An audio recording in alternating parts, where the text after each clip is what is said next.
ಚುನಾವಣೆಯಲ್ಲಿ ಗೆದ್ದಿರ್ತಾರೆ, ಸೋತಿರ್ತದೆ. ಅಧಿಕಾರ ಬಂದಾಗ ನೀನು ಏನ್ ಮಾಡ್ತೀನಿ ಅಂತ ಬಹಳ ಮುಖ್ಯ. ನಾನು ಯಡಿಯೂರಪ್ಪನವ್ರಿಗೆ, ಬಿಜೆಪಿ ಸ್ನೇಹಿತರಿಗೆ ಕೇಳ್ತಾ ಇದ್ದೀನಿ, ನಿಮಗೆ 3 ವರ್ಷ ಅಧಿಕಾರ ಇತ್ತಲ್ಲ, 4 ವರ್ಷ ಅಧಿಕಾರ ಇತ್ತಲ್ಲ, ಯಡಿಯೂರಪ್ಪನವರೇ ನೀವು 2-3 ಬಾರಿ ಮುಖ್ಯಮಂತ್ರಿ ಆಗಿದ್ರಲ್ಲ, ನೀವು ಬದುಕನ್ನ ಕಟ್ಕೊಳ್ಳುವಂಥದ್ದು ಈ ನಾಡಿನ ಜನತೆಗೆ ಕೊಟ್ಟಂತ ಕಾರ್ಯಕ್ರಮವನ್ನ ಏನು ಅನ್ನೋದನ್ನ ಈ ರಾಜ್ಯದ ಜನತೆಗೆ ನೀವು ಹೇಳಬೇಕು. ನಾನು ಅನ್ನಭಾಗ್ಯ ಹೇಳ್ತಾ ಇದ್ದೀನಿ, ಬಡವರಿಗೆ ಮನೆ ವಿಚಾರ ಹೇಳ್ತಾ ಇದ್ದೀನಿ, ಈ ಶಕ್ತಿ ಯೋಜನೆ ಹೇಳ್ತಾ ಇದ್ದೀನಿ, ಯುವ ನಿಧಿ ಹೇಳ್ತಾ ಇದ್ದೀನಿ, ಗೃಹಲಕ್ಷ್ಮಿ ಹೇಳ್ತಾ ಇದ್ದೀನಿ. ನಿಮ್ಮ ಒಬ್ಬ ಸ್ನೇಹಿತ, ಒಬ್ಬ ಶಾಸಕ ಅರಗನ ಜ್ಞಾನೇಂದ್ರ ಮಾನ್ಯ ಗೃಹ ಮಂತ್ರಿ ಆಗಿದ್ದವರು, ನಮ್ಮ ಮೋಹನ್ ಅಂತ ನಮ್ಮ ಹುಡುಗ ಶಿಷ್ಯ ನನಗೊಂದು ವಿಡಿಯೋ ತೋರಿಸ್ತಾ, ಆ ಮಾಜಿ ಮಂತ್ರಿ ಶಾಸಕ ಮಾತಾಡ್ತಾನೆ, ಇದು 420 ಗ್ಯಾರಂಟಿ ಅಂತ ಮಾತಾಡ್ತಾನೆ. ಜ್ಞಾನೇಂದ್ರ, ನಿನಗೆ ಜ್ಞಾನ ಇದೆಯೇನಪ್ಪ?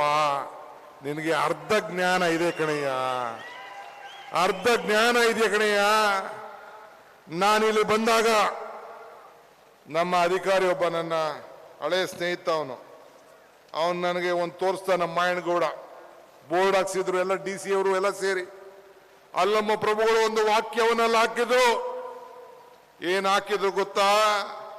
ಅಲ್ಲಮ್ಮ ಪ್ರಭು ಈ ನಾಡಿನವರು ಅವ್ರು ಏನ್ ಹೇಳಿದ್ರು ಗೊತ್ತಾ?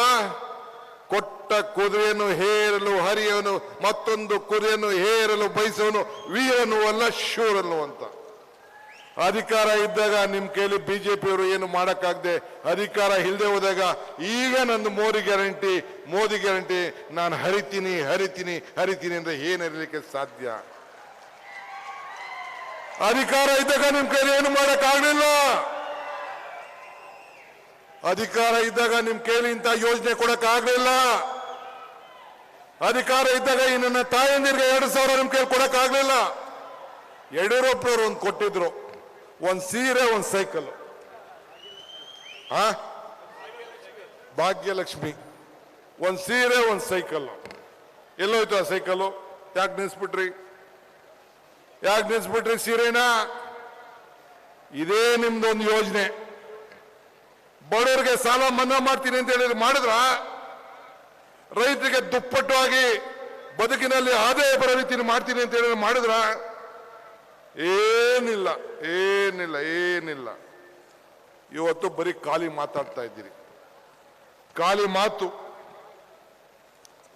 ಕುವೆಂಪುರವರು, ಈ ನಾಡಿನವರು ಏನ್ ಹೇಳ್ತಾರೆ ಅವರು?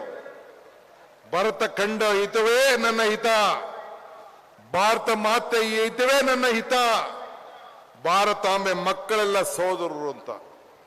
ನಾವು ಈ ಕಾರ್ಯಕ್ರಮವನ್ನು ಪ್ರತಿಯೊಬ್ಬರು ಕೂಡ ನಮ್ಮ ಸೋದರರು, ನನ್ನ ತಾಯಂದಿರು, ನನ್ನ ಸೋದರಿಯರು ಅಂತ ಹೇಳಿ ಇಂಥ ಕಾರ್ಯಕ್ರಮವನ್ನು ನಾವು ಬದುಕಿನ ಹಕ್ಕಿಗೆ ಗ್ಯಾರಂಟಿಯನ್ನ ಇವತ್ತು ನಾವು ಕೊಟ್ಟಿದ್ದೇವೆ.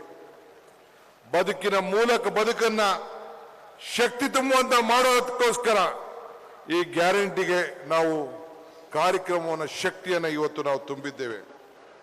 ಇವತ್ತು ಯಾವುದೇ ವಸ್ತು ತೆಗೆದುಕೊಂಡು ಹೋದ್ರೂ ಗ್ಯಾರಂಟಿ ಇದ್ದೇ ಇರ್ತದೆ, ಯಾರೇನು ಮಾಡ್ಲಿಕ್ಕೆ ಸಾಧ್ಯ ಇಲ್ಲ. ನಮ್ಮ ಗ್ಯಾರಂಟಿ, ವಾರಂಟಿ, ಕ್ವಾಲಿಟಿ ಎಲ್ಲ ಕೂಡ ಸತತವಾಗಿ ಇರ್ತದೆ. ನಿಮ್ಮ ಸರ್ಕಾರ ತೆಗೆದುಕೊಂಡು ಬಂದಿದ್ದೀರಿ, ನಿಮ್ಮ ಋಣ ತೀರಿಸುವಂತ ಕೆಲಸ ನಾವು ಮಾಡ್ತಾ ಇದ್ದೀವಿ. ದೇವರ ಈಗ ಪೂಜಾರಿಗಳಿರ್ತಾರಲ್ಲ ದೇವಸ್ಥಾನದಲ್ಲಿ, ಏಂತಕ್ಕೆ ಪೂಜಾರಿ? ನಾವು ದೇವರ ಹತ್ರ ಏನು ಮಾತಾಡೋಕೆ ಆಗೋದಿಲ್ಲ, ನಮಗೆ ದೇವ್ರ ಭಾಷೆ ಬರುವುದಿಲ್ಲ ಅಂತೇಳಿ ನೀವೇ ದೇವರಿಗೆ ಏನು ಬೇಕಾದ್ರೂ ಪ್ರಾರ್ಥನೆ ಮಾಡ್ಕೋಬಹುದು. ಆದರೆ ನಿಮ್ಮ ಭಾವನೆಗಳನ್ನು ಹಂಚ್ಕೊಳ್ಳಿ ಅಂತೇಳಿ ನಾನೊಂದಿನ ಮಾತೂರ್ಗೆ ಹೋಗಿದ್ದೆ. ಅಲ್ಲೆಲ್ಲ ಪೂಜಾರಿಗಳ ದೇವ್ರ ಪ್ರಕಾರ ಅವ್ರು ಹೇಳ್ತಾ ಇದ್ರು, ಅರ್ಚಕಸ್ಯ ಪ್ರಭಾವೇನ ಶಿಲಾದ್ಭೂತಿ ಶಂಕರ, ಅರ್ಚಕನ ಪ್ರಭಾವದಿಂದ ಶಿಲೆಯಲ್ಲೂ ಶಂಕರನ ಕಾಣಬಹುದು ಅಂತೇಳಿ. ನಿನ್ನೆ ಒಂದು ಬಿಲ್ ಇತ್ತು, ಏನಪ್ಪಾ ಅಂದ್ರೆ ನಮ್ಮ ಸರ್ಕಾರದ ಒಂದು ಕಾನೂನು ಮಾಡ್ತಾ ಇದ್ದೋ, ದೊಡ್ಡ ದೊಡ್ಡ ದೇವಸ್ಥಾನಗಳಲ್ಲಿ ಒಂದು 10% ದುಡ್ಡನ್ನ ತೆಗೆದುಬಿಟ್ಟು ಈ ನನ್ನ ಅರ್ಚಕರಿಗೆ ಏನಾದ್ರು ಒಂದು ಸಂಭಾವನೆ ಕೊಡಬೇಕು, ಒಂದು ಶಕ್ತಿ ಕೊಡಬೇಕು ಅಂತೇಳಿ ಒಂದು ಕಾನೂನನ್ನ ತೆಗೆದುಕೊಂಡು ಬಂದು ಮಾತಾಡ್ತಾರೆ, ಧರ್ಮದ ಬಗ್ಗೆ ಮಾತಾಡ್ತಾರೆ. ಇವತ್ತು JDS ನವರು ಬಿಜೆಪಿ ಇಬ್ರು ಸೇರಿ ಆ ಬಿಲ್ ಅನ್ನ ಕೌನ್ಸಿಲ್ ಅಲ್ಲಿ ಇವತ್ತು ಸೋಲ್ಸರೆ. ಇದು ಎಷ್ಟು ದಿನ? ಇನ್ನ 3 ತಿಂಗಳಿಗೆ ನಮ್ಮ ಬಿಲ್ಲು ಅಪ್ಪರ್ ಹೌಸ್ ಅಲ್ಲಿ ಮೇಲ್ಮನೆಯಲ್ಲಿ ನಮ್ದು ಮೆಜಾರಿಟಿ ಆಗ್ತದೆ. ಈ ಅರ್ಚಕರಿಗೆ ಶಕ್ತಿ ಕೊಡುವಂಥದ್ದು, ಈ APMCಗೆ ಶಕ್ತಿ ಕೊಡುವಂಥದ್ದು, ಹಿಂದುಳಿದವರಿಗೆ ಶಕ್ತಿ ಕೊಡುವಂಥದ್ದು ಯಾರು ಕೂಡ ನಿಲ್ಲಿಸಲಿಕ್ಕೆ ಸಾಧ್ಯ ಇಲ್ಲ. ಇದು ಕಾಂಗ್ರೆಸ್ ಸರ್ಕಾರದ ಒಂದು ಬದ್ಧತೆ ಅನ್ನೋ ಮಾತನ್ನ ಈ ಸಂದರ್ಭದಲ್ಲಿ ಹೇಳಲಿಕ್ಕೆ ನಾನು ಬಯಸ್ತಾ ಇದ್ದೇನೆ. ನ್ಯೂಸ್ ಫಸ್ಟ್ ನಿರ್ಭೀತಿಯಿಂದ ನಿಮ್ಮ ಪರವಾಗಿ.